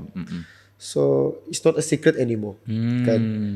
In terms of competition pula, you couldn't lie. Without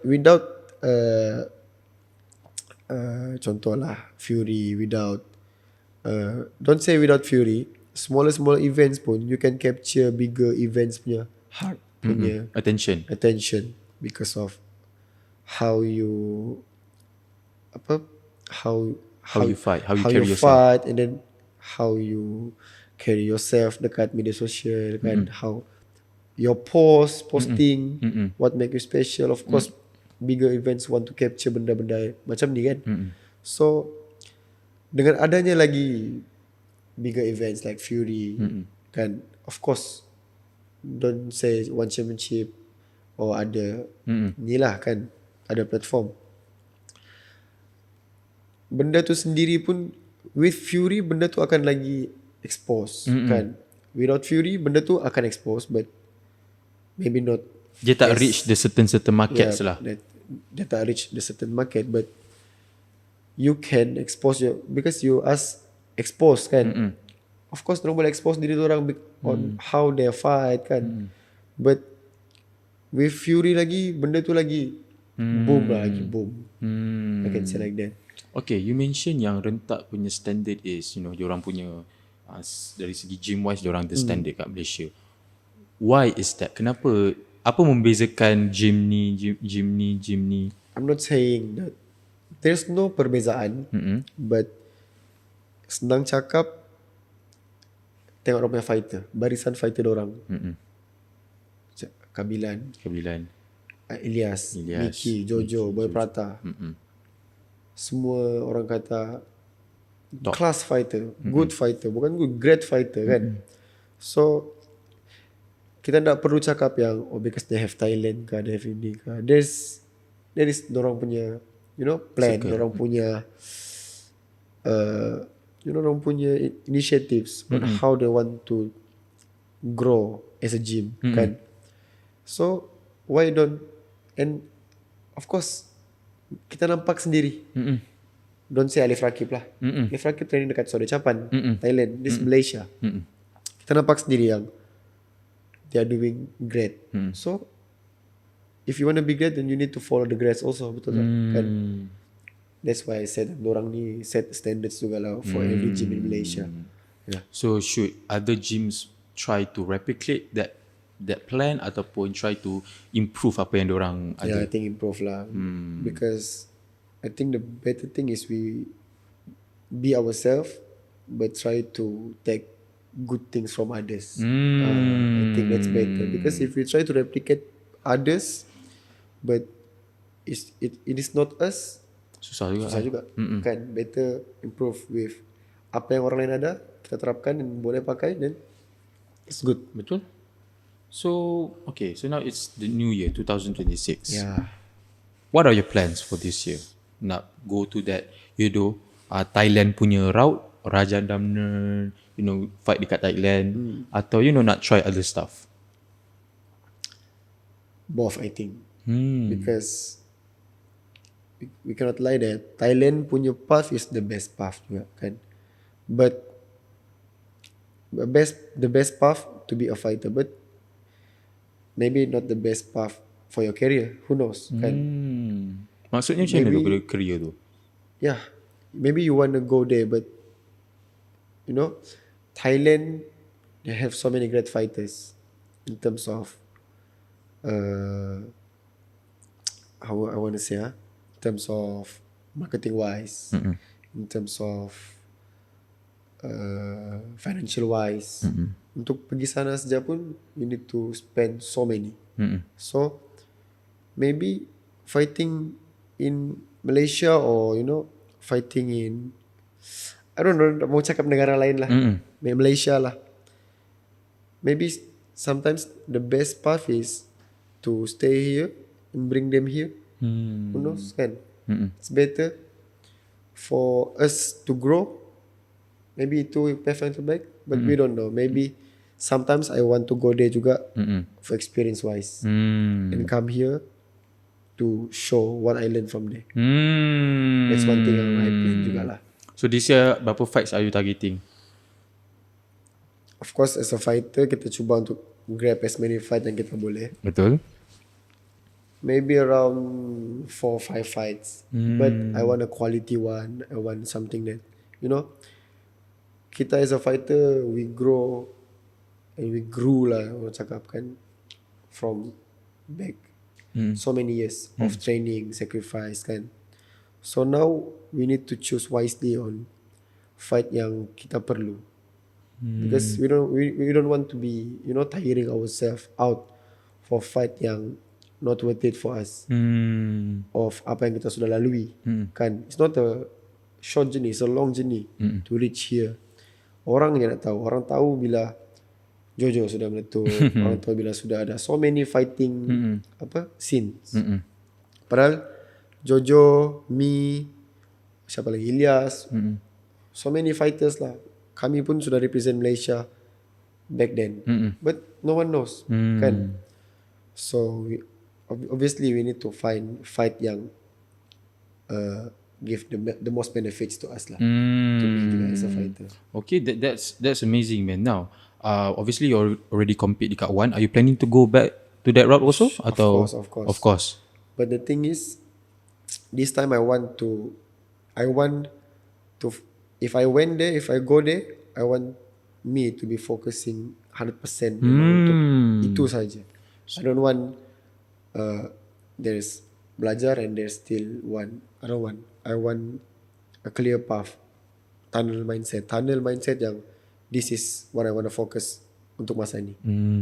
But for now, I still can see that I have so many benda, nanti kita try to grab this and yang lain pula berciciran kan. So I don't want that things to happen. So better try to grab what is the most benefits, what is better for you at that time lah, macam tu lah. Because ramai juga tanya kalau life, you reach bila nak main one. It's very hard, but macam mana kita study and kita juga mau pursue our dreams as a fighter, but we cannot lie, there's obstacle, there's challenges untuk go there because of how I choose my life to be. So for in the meantime, choose wisely. I choose wisely for what is better for me. All right. Before we end this podcast, what message would you like to give to young fighters from Sabah and from Malaysia who dream nak fight at the world stage? For me, keep on training. Of course, training is the most important thing. Fight for your dreams. Kan, train harder than other, and jangan discourage yourself with losses. For example, Jojo. Kalau you search video Max Muay Thai dia, there's so many losses yang dia hadap untuk jadi champion sekarang. So don't think losses yang you hadapi sekarang tu is the determinants of who you are in the future. Because you know the real exam, the real fight begins when it matters. So of course every fight matters. Every fight matter, but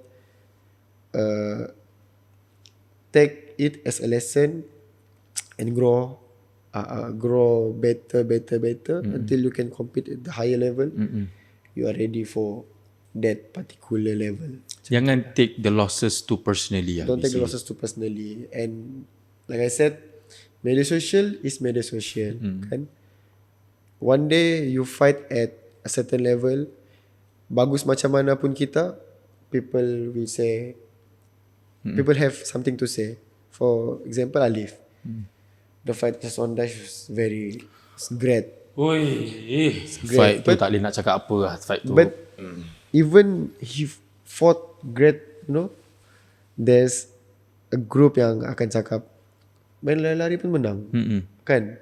So, don't let media social decide, your happiness also. Because what's the point in life if you are not happy? Then, of course, we are doing Muay Thai because we love it and we're happy too. So, be happy and don't let media social tentukan apa yang kita mau, apa yang kita rasa. Work for what you want. Of course, work for what you want and don't give up. Amazing, man. Amazing. Obviously, Rizwan, thank you so much untuk luangkan masa di Cut Fury. Thank you so much juga sebab invite me to come here. First fighter, Cut Fury Redemption. Obviously, we're excited to see your journey untuk this year. InsyaAllah. InsyaAllah, Aboy, Rizwan versus Aboy, Fury Volume 2. InsyaAllah, we will see. But anyways, guys, thank you so much for watching. Thank you siapa yang dengar dari awal sampai habis, and be sure to check out others episode also. And yeah,